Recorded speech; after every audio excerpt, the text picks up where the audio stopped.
Well, being 6 o'clock, I'd like to call the Bellows Village Trustee regular meeting on Tuesday, October 17th, 2023, 6 o'clock to order.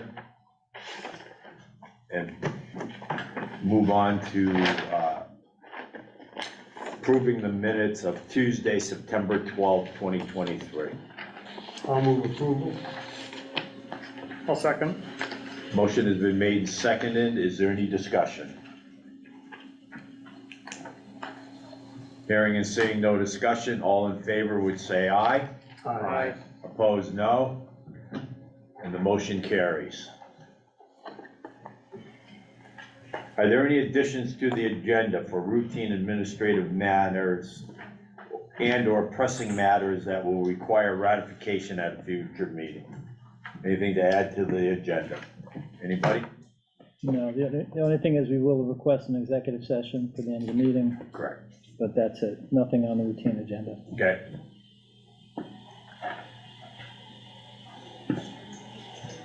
Public comment on items not on the agenda. That's 3 minutes per person. Is there anything from the public? I probably should speak on my issue. You will, that's correct. You're on the agenda. Anything? If not, we'll move on to the manager's report. Thank you. Couple items, and maybe Wade could update a couple things, but we did have the fire parade on Sunday and had another nice turnout. Lots of people showing up with all sorts of equipment, which is always great to see. The other thing is, if you've noticed, the new base that's on the firefighter memorial at the park in the downtown, the finishing pieces have come in. The department set it up, I think, a week ago Friday now. No, it's this last Friday. Or last Friday. And so that's now pretty much complete. Looks great. If people get a chance to see it, it's really, it was a beautiful piece of art before, but now that it's finished, it's really something. It's spectacular. So that's been updated since we last spoke. We are in the process of collecting leaves, so folks, I know that we are in the fall and that's that time of the year, so people bag their leaves in their clear plastic bags. The guys are around in the trucks and we'll be picking them up. We'll continue on, I think, for roughly the next month with the leaf collection, so not that many have fallen, but at some point they will fall off the trees and be available for collection. So with that said, then we'll be preparing for winter. We actually changed the heat over in this building yesterday. It started malfunctioning today. We reset the boilers, which is good news. And so far, they seem to be working. I'll let you know tomorrow how they're doing. So it's the joys of being in an old building and changing the season. So I apologize if folks might be a little uncomfortable tonight. We're still trying to adjust the temperatures. That was it. Okay. And we'll move on to the agenda. Agenda item 1, consideration of the request for payment from Paul Reese. So Paul is here, and I won't give too much of an introduction, but I just wanted to sort of give some background. There were a couple of occasions, I think, where Paul had spoken to me individually, and I think other members, about some of his questions and concerns. There was a point in time when he came to the office, Paul was in the office, and mentioned to Paul, if you put them in writing and file them as a Freedom of Information request, we will try to address whatever we can address. So that was the impetus for some of the paperwork that Paul submitted. That was back in September. We said, gave Paul an update as to everything we could find in the records that we were able to research. And then Paul submitted some additional information. So that sort of brings us, with all of that background, to where we are this evening. So since Paul's here, I thought maybe he might want to fill in other gaps. Yeah, first of all, like I said, thank you for having me, and I apologize to 99% of the good law enforcement in the state of Vermont. But there's a problem, and a big problem. I'm in a legal battle up in Rutland right now with a law firm on one of your past village attorneys. I'm trying to track down some information on a stolen car. I have a sworn statement in August from a CUDA law firm he immediately reported the car stolen to law enforcement agency. He sold 3 of them for scrap for $250, reported 1 stolen. As you saw, I went to the police department, nobody has any record, no log, every officer has not heard of this car being stolen. Well, it has been stolen. It was in the newspaper, it was reported stolen, the past town manager said she would look into it. I had an interest in buying it. Well, it's caused me a lot of stress. Last week, I actually called the sheriff department, I says, maybe you guys can find the car. My $4.5 million police department in 3 years can't find it. And I says, and I figured out what happened in 3 days. The sheriff department also gave me a runaround and said, gee, nothing we can do, contact the state police. And I says, well, we have a contract in Rockingham. Can I report a theft and you tell the state police and then tell local police? No. So I got so worked up with my post-traumatic stress disorder, I drove right to the state police and filed a sworn statement of a car being stolen by a Cuda law firm and myself 3 years ago. I had to meet with a social worker for a half an hour, shaken because it upset me. I'm supposed to call her tomorrow after this meeting to see if it gets resolved. I also turned around and had to make an appointment with a counselor, and it cost me $75 per session out of my pocket for an issue that is absolutely wrong.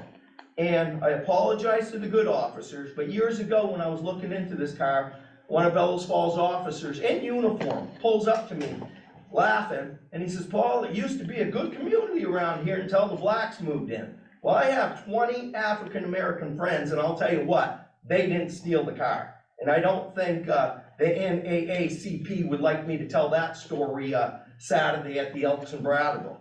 But what I'm saying is, there's been not just community policing, there's been some criminal policing.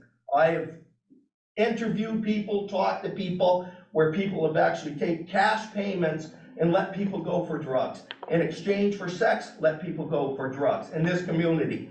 And the sheriff department needs to root out 1% too. So what I'm asking for is $1,000, more or less apology for this situation that's occurred. And I believe I can prove the facts, and I know who took the car. I have 5 witnesses that told me who took the car. It was a past employee, and it was the car it ran that you could start up and you could drive it away. And I believe actually probably the Attorney General's office helped cover this up. But it's an embarrassment to this community because I should be able, as a citizen that pays $1.5 million to trust my local police department, my sheriff department. I'm not impressed with either one of them. So hopefully we can resolve this, and the $1,000 I'd use for counseling. I would not pursue a federal lawsuit against this village, this police department, if we can resolve this in the right manner. If not, I will ask the state police to investigate the Bellows Falls Police Department, just like Tracy Schreiber did in 2019. She requested, I think it was July 31, a criminal investigation into Bellows Falls Police. And I'm sorry to Chief Bemis, everybody else that's involved that are my friends, but they're caught in the middle, and justice is for all, because it's actually a felony over $300, and nobody gets charged. I have a friend that just went 1 night in jail for drinking, violation of his drinking. I have a friend spending 90 days in Tennessee jail, and auto theft, nothing happens. So that's my pitch. So we've had a formal request from Paul that we would give him a payment of $1,000 for the work that he has done in the researching of the so-called stolen car. So at this time, I would entertain a motion whether we're going to pay that $1,000 or we're going to deny it. So at this point, I would entertain a motion.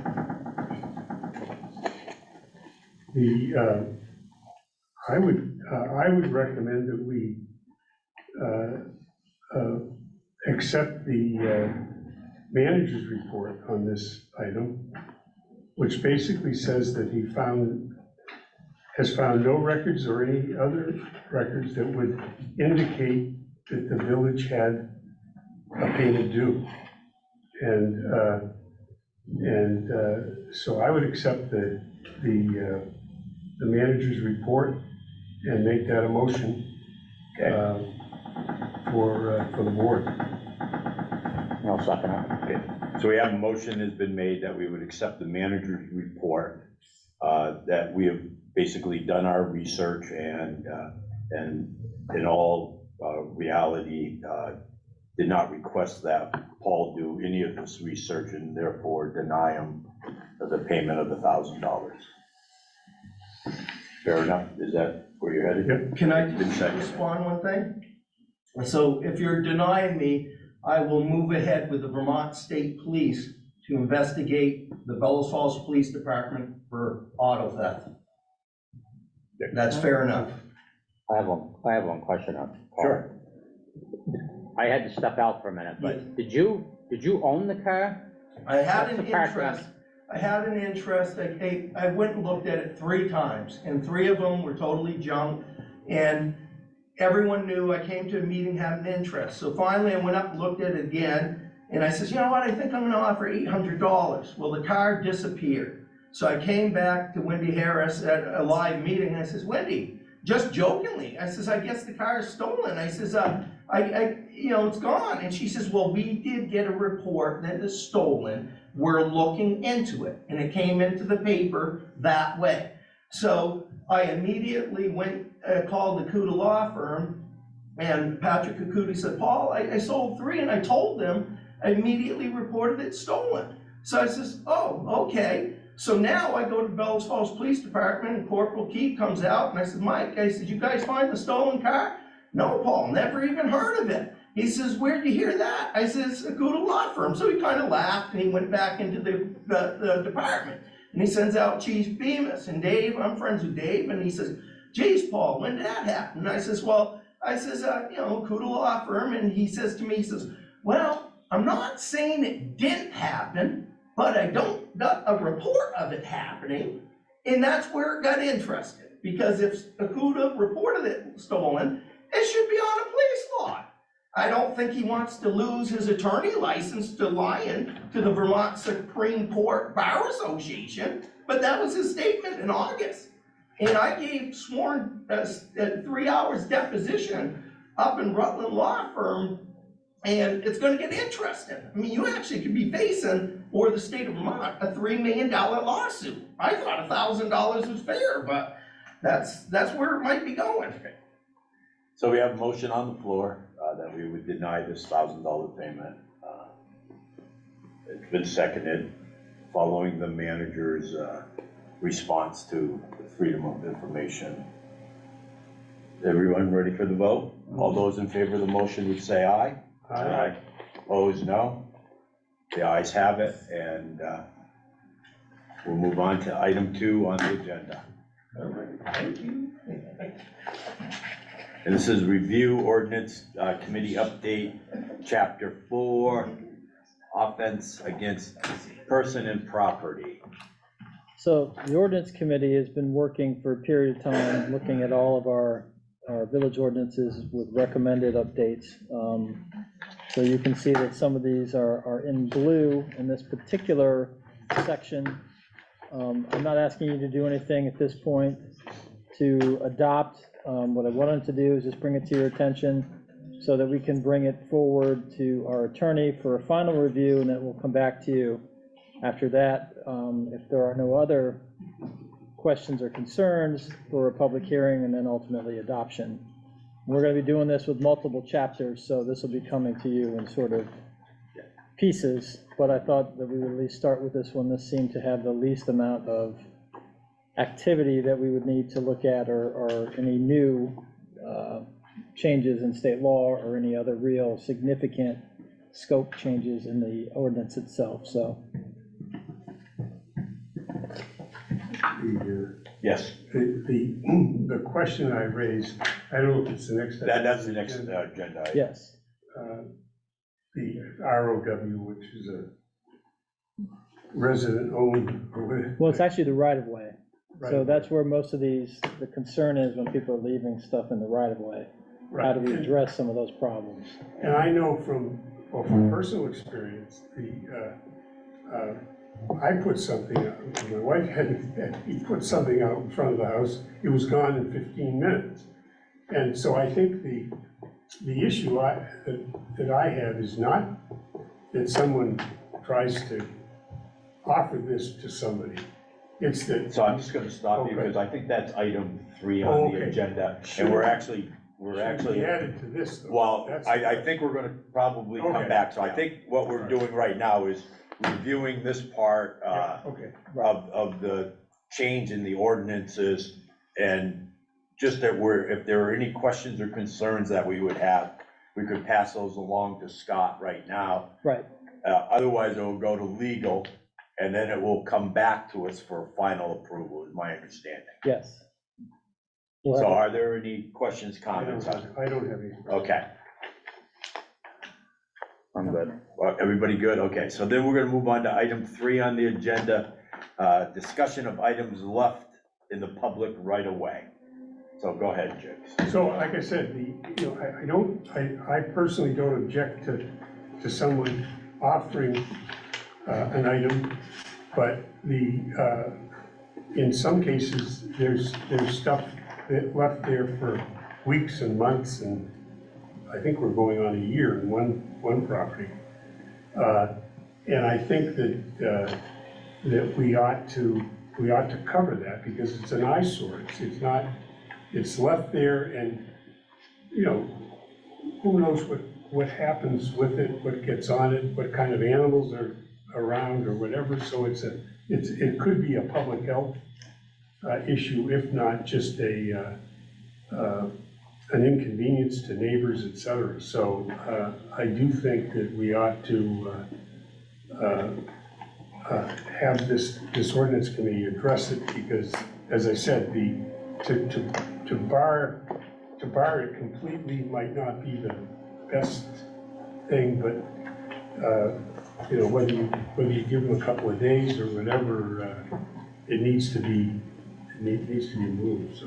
Right, I mean, the closest thing that, this is a town ordinance, and so I just wanted to highlight for the board's, information, that the closest thing that we do that sort of addresses some of the concerns that Jigs has is talking about unkept lawns, right? Which is probably the vast majority of these. 99% of the time, if somebody is notified, they'll typically take care of it, and it goes, doesn't really go beyond that. People will comply. The issue with items left in the right of way is a little more complicated, as Jake says. Sometimes the stuff goes out and within a day it's gone. Sometimes it's furniture and it'll sit for a week, and we'll have to go and speak to people on the property, and eventually it does leave, but it can take a couple of weeks or more sometimes for people to be in compliance. In extreme cases, like Jake said, that's sort of a continual, they just keep sort of recycling some of the materials in the front, for lack of a better word. That's a different problem, and that probably needs some statutory updates to help with that in terms of enforcement. Because right now it's been really done by complaint. Most people comply. It's a little bit of a pain just to keep track of it and to follow up and to make sure that stuff does, that they do comply, but the vast majority of people do. And I guess really we're sort of now reaching that point where we have these constant problems in a few spots. Does what Jigs is mentioning, would that even begin to fall under the health rules? Well, I have the health officer do it just because he's out and about looking at things, and, he would do the same thing for grass, we go out and do ordinance. So it's no different, quite frankly. So when I get a complaint or a call like that, that's typically what we'll do. And most folks do comply. We have a few that aren't for a variety of reasons. Some that we're pursuing legally, others that, we're probably gonna have to make some other changes here to sort of try to address, because they're just not gonna get covered through the zoning process that we're working through. So, but we could certainly make a recommendation to the town, take a hard look at this. Okay. And come back to you. So, the only other one that I think at some point we need to talk about, and it's something that the whole state has been addressing, are the issues of people that are loitering in public places, and loitering has a long definition and it's very legal, but the problem is that some people now are parking overnight and staying in their vehicles in some of our public parks. So down, across from the train station and living in vehicles for multiple days on end. They've had problems. The state has been very particular about how you approach people in these conditions, what you give them. Basically, it's like an appearance ticket to say, listen, you can't be here and, live in your car. And if you continue to live in your car, you could potentially then get ticketed and have to pay fines, but you can appeal this violation to some other board or another body, which can then decide if, in fact, you are creating a nuisance or creating a problem. You just can't go and basically kick people out of the parks, for example. They've been having a huge problem with this in Burlington. So they have a whole, basically, it's like a ticket book, but they give it to people and they tell them, you can't stay overnight here. You have to move along. They come back. If they haven't moved along, they have the right to appeal. And if they don't appeal, then they can pursue it and try to get people to move along. But it's a pretty involved process. We don't have anything like that in any of our current ordinances, either for the park and rides or for our public parks. It's something that we're probably going to have to look at in the town and the village because it's becoming more and more of a practice. And I think it's something that we'll also have to address as we go forward. Okay. Anything else on that issue?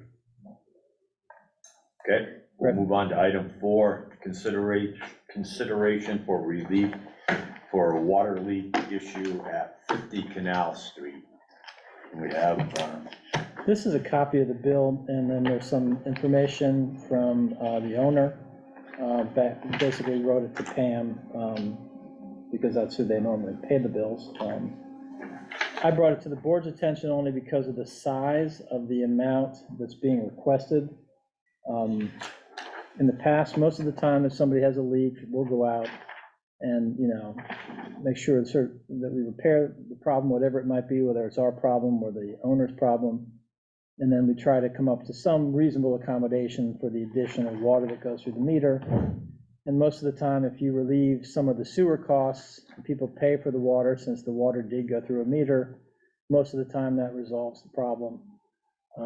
Typically, most of these that I resolve are not much more than $100 or $200. This one is significantly higher than that, so I wanted to bring it to the board's attention and have a conversation so that we were all on the same page, since this was a significantly higher amount than what I would normally deal with administratively. So, and you can see the explanation from the owner on the back of this request. I'm assuming the issue's been fixed. It has been. yes, It has been. Jakes. I've discovered on bills at my house that I've had a leaky faucet.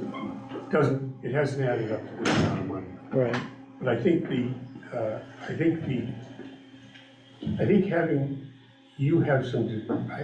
the manager having some discretion is the right way for our board to deal with it. I think clearly in a situation like this, waiving the sewer charges would be appropriate. I think we did use the water did flow, and I think that it's incumbent on property owners to take that seriously. And so again, I think the basic approach of waiving the sewer charges on something like this is appropriate. I think charging for the water is appropriate. But I also think that giving the manager some discretion is also appropriate. So anyway, that's my take. But so you're saying, but you wouldn't waive the whole entire sewer portion because under any bill, there'd be a certain amount of that anyway. Am I thinking that through right, or am I missing something? Well, typically on these, because it's a separate amount of charge, and since there was really no sewage treated, we would just look at the water as the item that should be paid for. That's typically the thought, right? If you have a broken pipe and the water's running, but it's not, you're not using the toilet, for example, it's just running. In this case, that's what was happening, and since there was nobody in the building, there was nobody that checked it or noticed it for a significant amount of time, because it ran for quite a while. So, most of these that I get are not anywhere close to this amount, and I don't even bring them to your attention, because they're not significant enough to be of a concern. In this case, it's a little So there's no other heavier. apartments in that building? Or Well, is this the bill just for that this one is the unit? bill for this one particular, For the one unit? right, Oh, okay. Well, that would make sense, then if there's nobody there, then right. certainly they're not. So I guess I would entertain a motion to forgive the sewer part of the bill for 50 Canal Street. Right, that would be my recommendation to the board. That would be my normal administrative procedure. And if the board wants to do a resolution of support, that would be great. So we're just all on the same page and we all can, understand what was happening. I'll make that motion. Second, okay. So a motion been made, seconded, that we would eliminate or forgive the sewer class 1 part of the bill for 50 Canal Street. Any other discussion? Hearing none, all in favor would say aye. Aye. Opposed, no. And the motion carries. We'll move on to item 5, update for ARPA projects. So just a couple of items that we wanted to update since we last spoke about this, and I try to bring a little something to you every meeting just so you can see some of the progress. On the Lula lift itself, the variance request was approved. We just got that information today. So now we're in touch with a couple of different elevator companies to see what our potential cost might be for the repair. We think it'll be less than the amount that we have listed here. That was a conservative number. So I think that's some good news. We also have a group of folks from the Ridwig, and I think you might have gotten invitations from Gary that they're going to be coming and meeting here tomorrow and doing a community-based site visit and look at opportunities for infill development and parcels that are either underutilized or underdeveloped, or in some cases could be redeveloped into housing. The reason we brought that to the board's attention is we did potentially look at reserving some of our ARPA funds to help with some of these locations if they needed additional work prior to any kind of development work on the site. So that process is moving along, which we're happy to hear. We still have not gotten final updates on, we do have the $900,000 grant that we'd asked for from the Long Island Sound Futures Fund, and we have not heard from them. I contact them about every 3 weeks, and they have no idea of when they're going to do grant awards. And then we are on the intended use plan for the state. For next year would be $125,000 worth of engineering and design work, which would then go towards the $2.1 million worth of award under state funds for various projects at the sewage treatment plant, which we had talked about, the new solid storage system, some flood proofing, some heat recapture, and one of the effluent units would have to get replaced as part of our 10-year capital plan. So that was good news. We're waiting to hear again what the final result might be on the 2 grants, and I hope to have some information, I would hope by the end of this year, on the Long Island Sound grants for sure. And we are past the public hearing stage now, so we're in the final 30-day window for approval of the state grants. So I should be getting some of the grant paperwork sometime in October or November, so that once we start the award process, then we can pretty much guarantee that we'll have our match money that we'll need to go forward with on these larger upgrades of the treatment plant. So with all of that being said, we have not done much more on any of the other items on this list. Ross is still moving ahead, and you've already committed funds to that. And talking with Marty, she is waiting on some NEPA some final NEPA work, which she has to complete before she can then submit all of her final plans for bidding, and then get a sense of what her total project costs are. So she's close, so I think that money will get earmarked and spent in the time period that we've talked about. And the 44 steps, we have not done any more work or any other further discussion on what might be involved in the larger repairs of that area. So I think for the next meeting, we'll dig into that in a little more detail. Gary had brought some information that he wanted to discuss, because we still have some additional funds. When you add up our totals, we still have some monies that are still outstanding that we have not even discussed about offsetting on the ARPA, on the original 880,000. So he handed out some information that he wanted to sort of work through. I'm not asking for anybody's specific approvals tonight. What I just wanted to do is bring this to your attention, bring it for your consideration, and then we'll bring it back to you at our next meeting, because we'll have some additional updates, I think, on some of these other numbers, and you might be in a better position to take a full look at this particular concern. So with all that as a little bit of a background, Gary, do you want to jump into the handout that we just Sure. So in the ARPA community process, the #1 scoring item for the village was the transportation master plan connectivity. And I think when we were going through the original score sheet, I handed out kind of a long, complicated document that was the outline from a Better Connections grant. And so at this point, some work has been done with Walkable Rockingham in the downtown, and various groups, including our Historic Preservation Commission, Bellows Falls Historical Society, the Downtown Development Alliance, that all have brochures and walking tours. We had a meeting on brochures, design elements, consistency last week, including had some design folks like Charlie Hunter, Mary Lynch, and Elijah, who've done work and design all along, and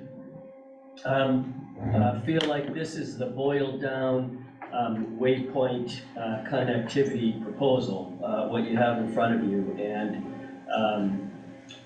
what we would get for $40,000 of ARPA funds is leveraging some rural business development technical assistance funds of $10,000 and a VORA implementation grant of $50,000. And so the initial piece what's in this proposal is continuing the work that was put together last week with the local groups on the design elements, so we could get those.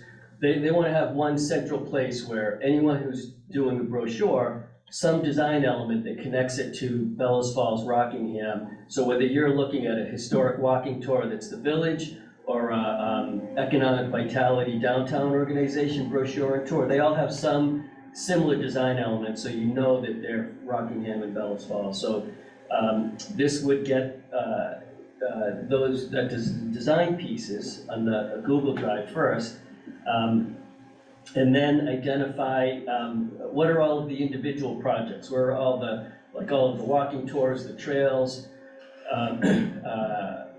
intersections, biking trails that were, all of the work that's coming forward in the future, like the walk bike plan would dovetail into this as well.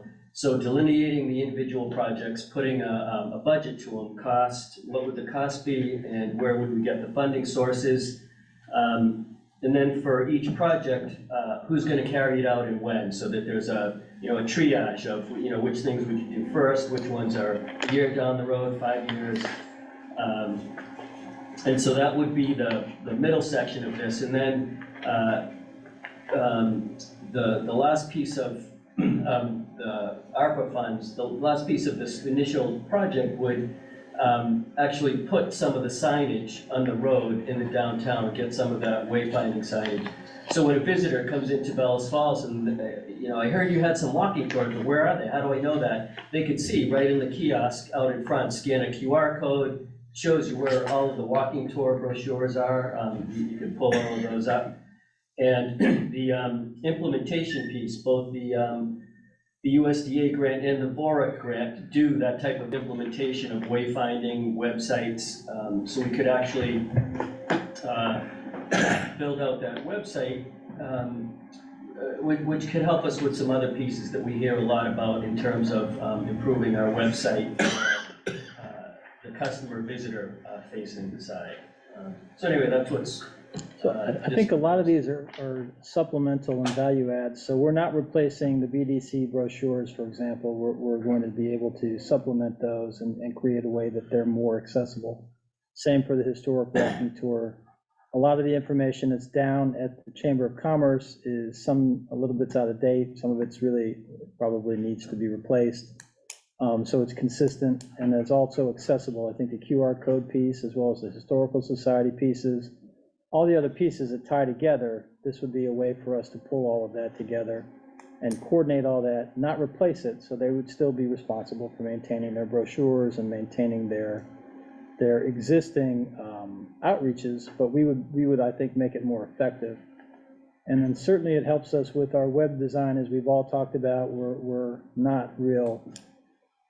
trying to come up with ways to make our website function better on lots of levels, right? For the board, for visitors, for businesses, for our organizations. So this will help us build out some of that capacity so that we will be able to do some of these things online with a presence, as Gary said, that has an articulated theme that runs through it. So it looks like it's an official activity. It's not just a scatter shot of various inputs.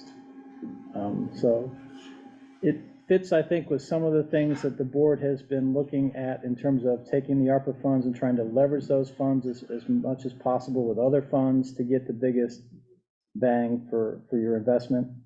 So certainly this would also do that as well. So it's something that we wanted the board to take a look at, think about, and we come back with I think the next time that we're together, we'll talk about this in some more detail to see if that's something we might want to walk forward. And so this, the website updates would be to the town's website. It wouldn't be a separate tourism website or anything. It would. No, we think we're building it within the architecture and trying to improve the architecture we have now so that it's more interactive, more user-friendly. Yeah, It's much needed updates. Yeah, I'm not a web designer, so I'm hesitant to criticize, right? Because I'm really not that kind of person. But people that do that say that we need to do some things to make it better. But I can say as a user, I'm not a web designer either, but as someone that needs to find information. As a user, I'd say it needs some help. Slacking, Yeah, I would say that for sure. So, and not to criticize the people that put it together, and certainly, things have improved and changed, and I think this helps us move along to that too. And this is a $40,000 ask, is that? Yes. I'd like, I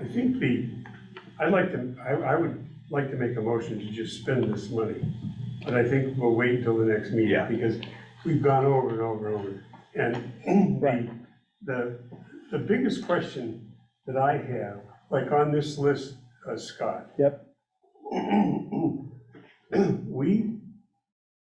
We've allocated, what, 115 to the, Roughly 140 to Gross.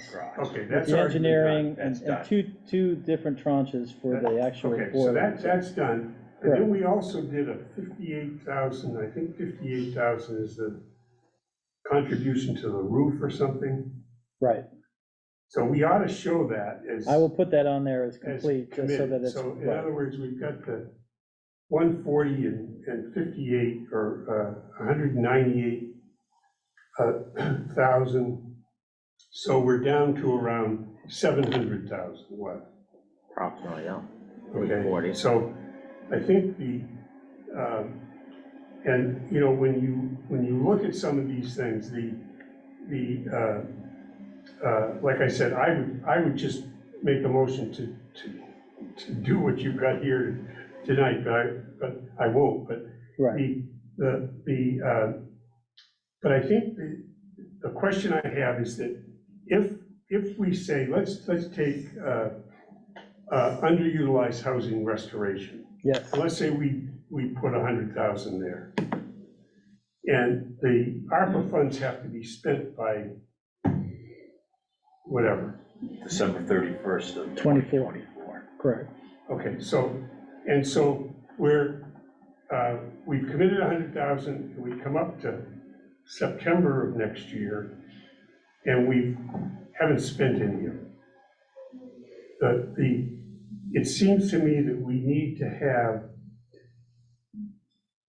something such that Right. if the 100 steps, or the 44 steps, Correct. I would say, Okay. Jigs, to be honest with that you, it dumps into something that we will spend the money, is like the lift, the Lula lift, or right, the bio-solid matching the storage grants, update or right. something, just so that we don't lose the money. money.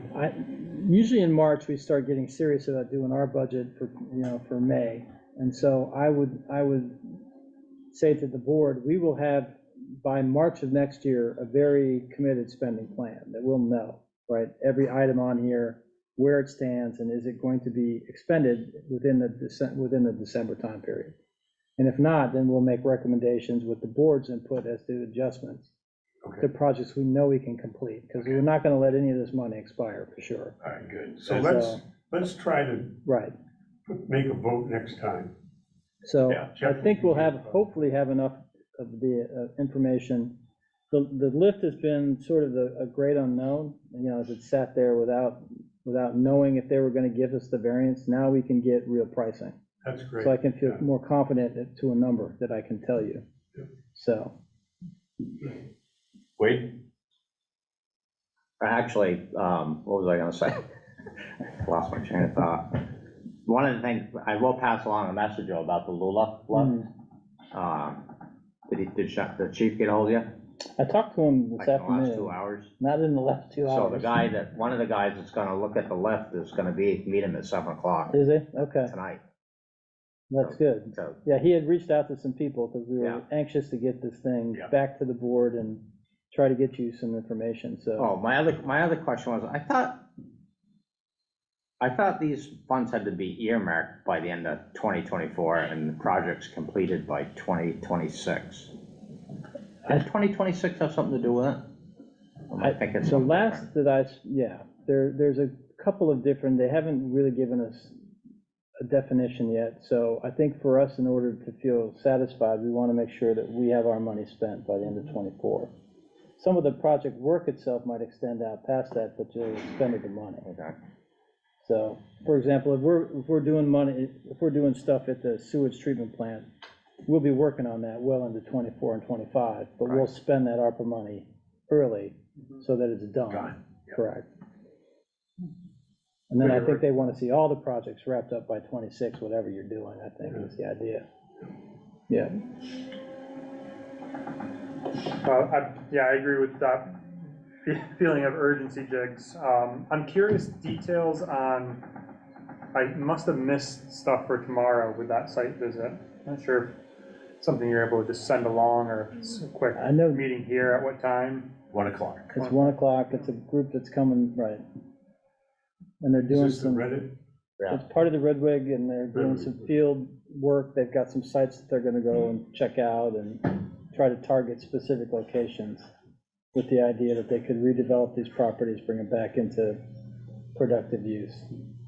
So, And that $150,000 is literally just a number. It has no bearing in any kind of analysis or any kind Right. of real. Right. So I think, that's one of the ones we're hoping to get better information to the board about, so you can feel more comfortable with what we're asking to do. So, Anything else? If not, we'll move on to item 6, the police server project update. well, this is another one of those projects that we've talked about a few times. At least now, we do have the camera piece. If you remember, we had applied for some grants, got some funding. We had moved some capital money around, the board had approved. So they are coming to do that portion of the work at the end of this month. So that's the good news. The next piece of this is the existing server. We have to do a substantial amount of data migration and other work to preserve the data that's on that server that's failing, so that it can be accessed by a computer, and then we are going to then drop that actual server off of our inventory. So it sounds a little bit convoluted, but I gave you some additional documentation just for a sense of where it stands. It's about 97% full, all of those, the server itself.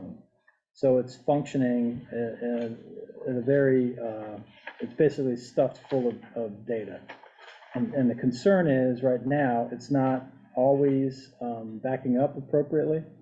And at some point, if those disks fail, it'd be a mess for us to try to recapture some of that lost data, which the concern is, because some of that is related to police cases and we're required to maintain that data, we could have some sort of issues with our long-term support for cases that are still not completed, that, the police are still actively needing that data so that somebody can use it in a legal proceeding.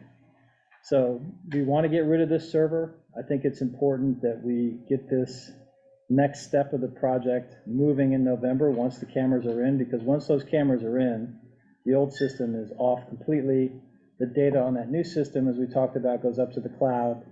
And then what we want to maintain, if there's a prisoner and we have to maintain that information for future cases, or if there's another activity that we want to maintain that's case related, all of that's maintained in the cloud, and the storage for that is basically forever. So the replacement cost of this server, if we were going to buy a new one and just try to replace the existing one, would be about $50,000. Not exactly a great investment for the board, considering these servers now, they're only giving you an estimated useful life of about 5 years, which is hard for me to fathom, but that's what they're doing. So this one, if we do this next phase, it's about $20,000 worth of work. We'll bring that server basically to the point where we can decommission it and just take it away, that it's gone. So the data is accessible. It's accessible on a system, a backed up system that you can access through a PC. The server itself is gone. The new data coming through the new cameras goes up to the cloud, and that problem is resolved. And at the end of the day, we've saved ourselves substantial money in the current funding cycle, as well as future funding if we have to continue to replace that server going forward. So I think it's a good investment for us to keep this project moving along. So I guess I'd entertain a motion to appropriate $20,000. Right, we'd actually put some money into the budget for this migration. I just wanted the board. Oh, okay. I don't know if we need to do a specific appropriation resolution, since we've already put money in the budget. I just want to make you aware of it, because it's going to be coming on some of your bills and warrants, and I didn't want you to be taken by surprise as to what it was and what the purpose was. So it's really a lot more background. Perfect, thank you. On the financial statement, page 5 of the general fund, under fire equipment, there's a radio new and repair of 9,300. That's a different thing, right? That's a different thing. Okay, so this 9397 hasn't hit the book yet. No, they just went up and did some of the work on Fall Mountain last week, Okay. actually. And that will be in the police fire building account, will it? Well, there's gonna be, remember, we had the radio grant, Yeah. so we had the 50,000, which we offset with then Oh, yeah. highway, police, and fire. So there'll be some allocations, Jigs, but we'll make sure we point those out, so when we get into the budget down the road, everybody sees where those things hit. Yep. Anything else on, item 6? So you don't need a motion on this thing? 'cause- No, I just wanted to give everybody an update, just because it's been going on for so long, and there's so many pieces to it. Yeah. And you will see some additional costs now coming in. I just want to make sure everybody's up to speed. They will move on to item 7, financials. So a couple things that wanted to bring to the board's attention, I think Alyssa's on, so she can jump in too. Jigs had asked at the last meeting if we could keep track and just keep the board aware of where we stand on a couple of our larger receivables, one of those being the North Westminster District. And just to give the board an update on some of that activity, the clerk who had been doing the billing for the district resigned. So before she resigned, we did get a hold of her computer, so we have her physical PC as well as all of the backed up QuickBooks information that she had used for her billing. We have access to her financial, to her banks and to some of their other statements. And also have been in touch with chair of the current district group, who's also aware of the situation, what we're doing, and basically let him know that we're going to work, and Alyssa's already started trying to put together where we stand on the current accounts, as much of the history, and again, we can only verify what's in this computer and what we've billed, so we know what we billed, so I feel pretty confident in what our records are. The records of what was billed and received through the district is not as reliable. So at some point, we will reach, basically on each account, whether they're current, whether they're past due, or whether there's another problem with that account. At which point, we will then have a meeting with the district, the board, which still has a board. They have not met, but they are still a board. And then a meeting in Westminster to let them know that these are the amounts that are on the accounts. And that there will have to be a lien assessed against the past due amounts. And that, according to the discussions I've had with our attorney, will have to go through Westminster. They'll have to put those liens, so we will prepare them. They will have to file them. And then the second act that the attorney is working on is an update to the existing agreement, so that we would then have the ability to bill those people directly, much like we do the other districts. So there'll have to be a modification to the existing agreement, which he is working on the draft for that. So multiple steps involved. I anticipate some folks won't be real happy with some of the outcomes. Not much we can do about that. Do the best we can with trying to match up what we know, that one complete billing cycle of the the bills that we presented to them was never billed back to the people in the district. We know that one for a fact. But they're still past due. Alyssa, how much were they past due when we talked this afternoon? I'm drawing a blank on the number. She's on, but Are you talking about, which are you talking about now? they just, North Westminster District. We didn't talk about that earlier. We talked about best septic. Well, Best Septic is a So, separate station. yeah. Right. I think they're behind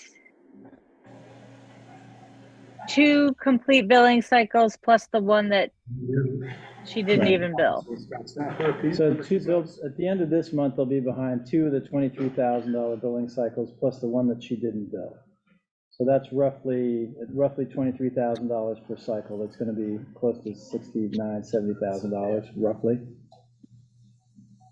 And I think that she did provide a payment when she did give us all the checking and all the account information, about 18,000. Yes. Right. So we had received one payment to offset.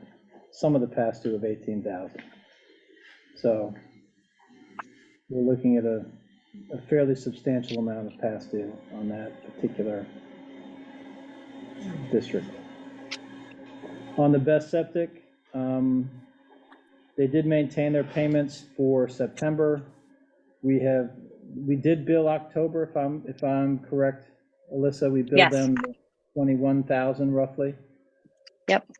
So that bill has gone out as a receivable. So then this month they will owe us that 21,000, which is the amount they were billed for the septage that they dumped in September, or whether they dumped in, September, plus the $10,000 catch-up. So they'll owe us 31,000 in order to continue with the agreement that that we had discussed with them about catching up on their past due. Scott, I can't hear Elizabeth, hopefully I you know. can hear No, us. I think, can you hear Jigs? Yes, I can hear you. Okay. We're not Okay. getting it through the owls very well, but anyway. When we brought this up in September, the receivable in the wastewater fund was 134,000, and Best Septic and Northwest Minister were the two biggies in Right. that. The balance sheet that we just got dated October 12th, that receivable is up to $243,000. It's up over $100,000. And you've just reported that Northwest Minister made some payment and Best Septic made some payment. But, my concern is now heightened as to what is the 243,000? I mean, I think what I'd like to have you send the board, maybe by email, is a list of the receivables as of October 10th or 12th. It adds up to the $243,000. I expected to see that number go down. What's also, the board should also take note is that if you look at that September statement, our due two other accounts for the wastewater was at 26,000. That's how much we were short of cash. On the October 12th statement, we're 445,000. So this is a cash flow thing. Don't confuse it with income or expenses, but Right.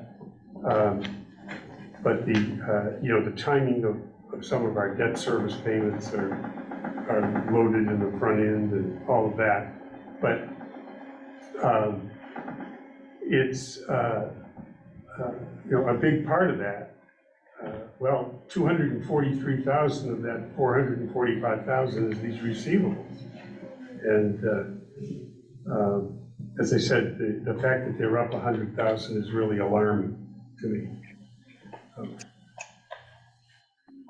Jigs, I pulled up the detail, and I say detail, it doesn't really give me too much detail, but we just billed somebody $77,000, so that looks like it's a completely new addition.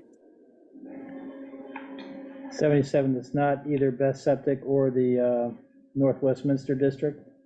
Yeah, and I'm pulling it up right now in the accounts receivable to get a better picture for you.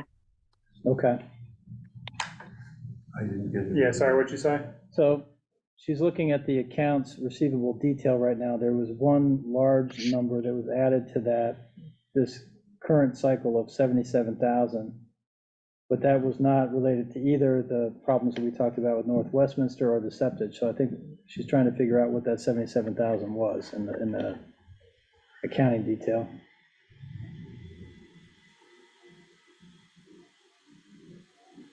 Well, like I said, we're not gonna resolve it tonight, but if we could We get can a get you the list of detail these for that. receivables, And I think that, I'm assuming that the word is out at the sewer treatment plant that, you know, if you dump in September, you pay in October. There's no such thing as extended terms or anything. I mean, it's, Right. you know, obviously we've let that slip, and this is kind of alarming. What the other 77,000 would be, I can't imagine. No, we can dig into that and give you some of that detail, and we'll share that with you.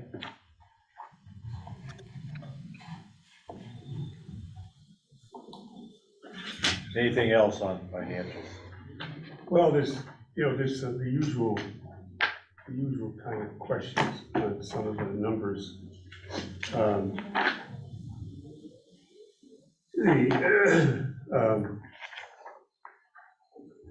You know, receipts from interest and penalties are low. The fire and police revenues are really low. You know, whether those will pick up or not. For the general fund, page 2,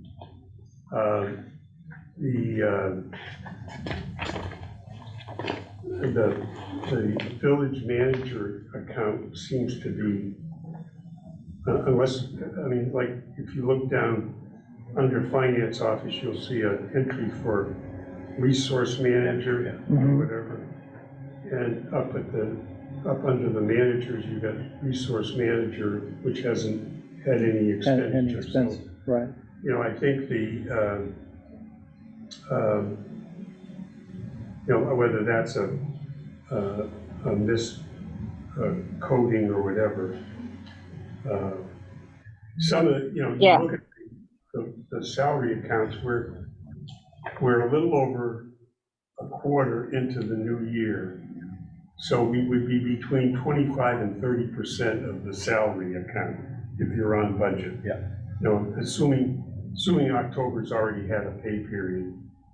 And, you know, you look at the finance staff and we're at 38.6%. You say, well, that seems high. But again, it could be coding. On the third page, the software support for NIMRIC, we've spent a little more than the annual budget.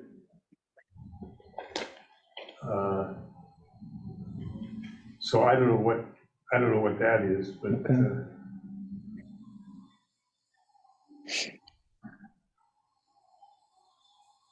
Well, we've paid our yearly support there's to them, things so like, that could just be an further increase. down under employee benefits, where FICA's at 60% of the annual budget.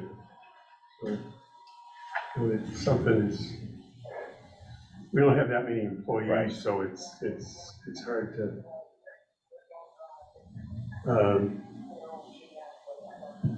We show an insurance deductible. I didn't know that we had an insurance claim. I guess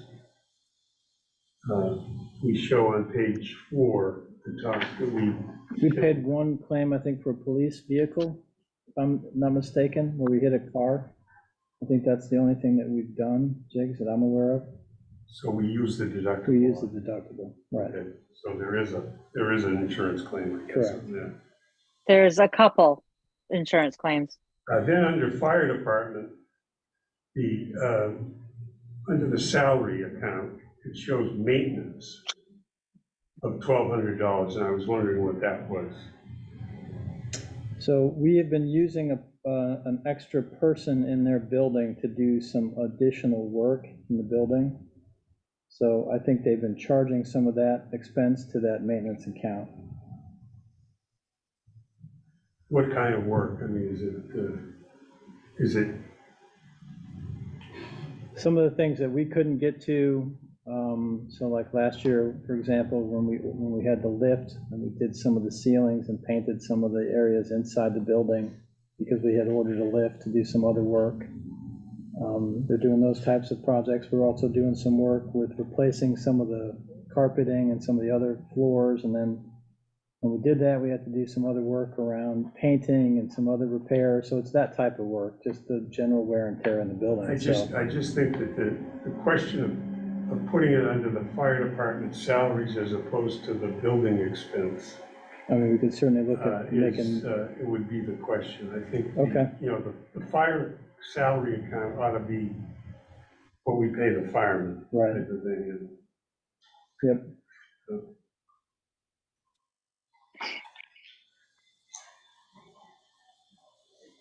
On page 5, we do show the radio expense. We knew we were gonna be over budget on that, I think. I'm pretty sure we knew right, we would take that hit because we've got the surplus, so. Under the police officer expenses on page 6, we show a computer / equipment of 1,600. I don't know what that is. Nothing was budgeted there. But, okay.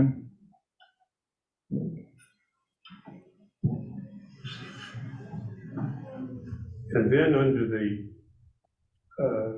police equipment purchase and repair, we show 23,000. I didn't think we bought a vehicle since. No, I don't think it was a vehicle that was in there. And we have a vehicle reserve. So that when we do buy a vehicle, you charge it Correct. to the reserve, but I don't know what that 23,000 could possibly be. It's under equipment. Yeah, I see it, yeah, I don't remember off the Now, top of my whether head. that's, Jake. again, part of this, you know, the $100,000. The radio. Those are the payments to the Motorola That's the radios? heaters. Okay. It's part of the radio Part of project. the police part of the radios. Right. And was the fire department, the fire part of the radios? I think that's part of it, That's part of that for the radios for the fire, Right. yes. yeah. Radios, okay. All right. Okay, so that answers that. And we knew we were gonna be. Right. A little bit heavy on some of that, You know, correct. heavy on those things, for those things. But we do show on page 7, you can see that we've already transferred the funds to the reserves, you know, for both the police chief vehicle, the capital fund, Mm-hmm, and the police vehicle transfer. So right.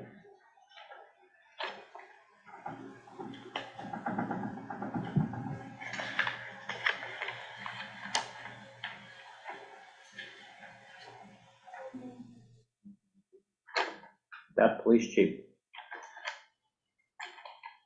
Yeah. On that, the one we just mentioned, police chief. Isn't that supposed to be fire department? Yes, it is. She said yes. It's supposed to be which fire. one? The very top one that you just So mentioned? under capital, it should be fire chief vehicle, not police. Fire Fire chief, chief vehicle. not police Correct. chief. It's just titled wrong, right?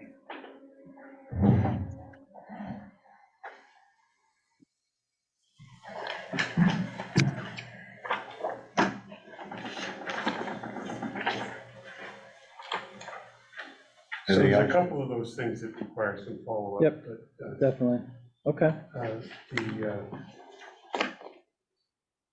water fund looked pretty good. I think with the added employee there, we were gonna do some additional work, I think. Well, we're getting an offset from that lead line inventory. And the last thing, we were just going over that this week with Brian and Alyssa. They're gonna end up paying you $55 per line if I remember correctly, and we were gonna have roughly 1,600 lines eventually, that we were going to go out and have to include in that database. So that'll be the reimbursement for that. I think we had put $100,000 potentially as an income source for that in the budget. I don't think we'll spend all that, just because of the number of lines that we're actually researching. So we'll be close, but I don't think we'll get to the full 100. And that, I think, we're gonna be done. Brian told us that he was down to, I think, 150 or 60 lines to go, something along those lines. So it sounds like we're closer to the end on that one. So we'll be able to submit for the reimbursement. It's just a, one-time submission, you get the money, and that's that. So you'll see that at some point. But definitely within this budget year. On the sewer fund, page 1 of the sewer fund,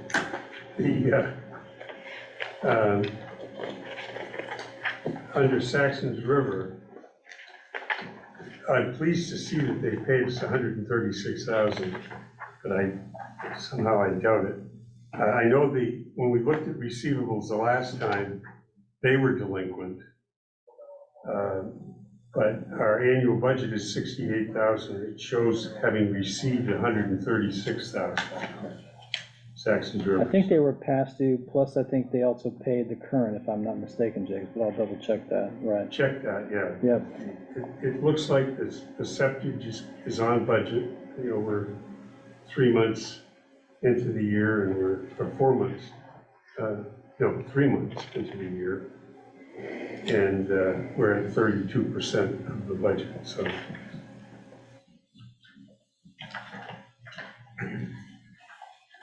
This is another one on page 2 of that account, on the salary account, water personnel, we're at 36% of the salaries. And You mean wastewater or real water? wastewater. Okay, yeah. And, everybody else is around 30%, so except for the finance office. So I don't know what's going on there, but. Well, we did have somebody out on long-term medical, so we were paying for some additional, but Rob's back, so. But anyway, we'll double check to see if there's something else we want against that.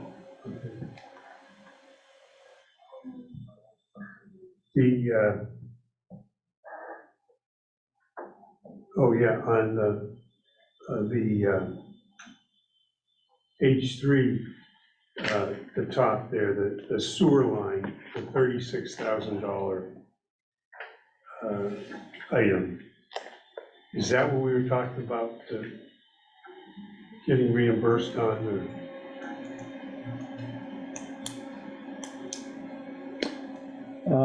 We had budgeted 1,000, and we're expensed 36,000. The sewer line flushing, Right. that's a seasonal thing, but that's. Right.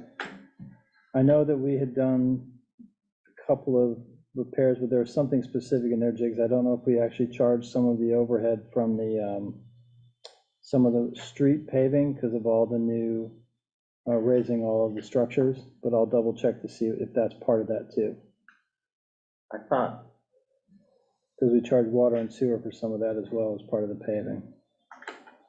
Yeah. I was thinking it was part of that, a big chunk of that was when they had the sewer line break over here. But maybe that was in the previous budget. Yeah, I don't think that's all of, yeah, I don't think so, but I'll double check that. It's possible, but I don't think so. Right.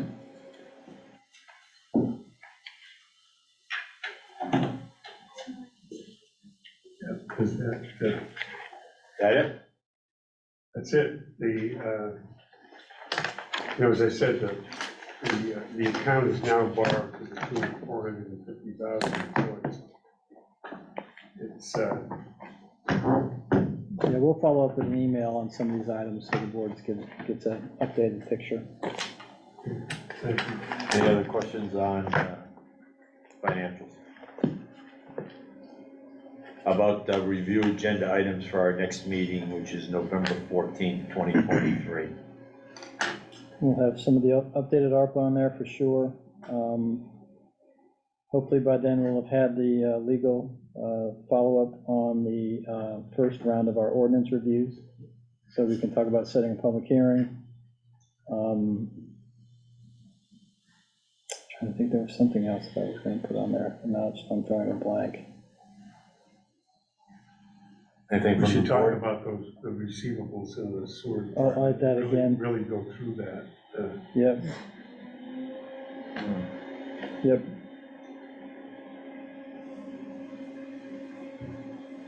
Anything else? Not off the top of my head right now. Okay. Yep. Review agenda items for the joint board meeting, which is November 28th, 2023.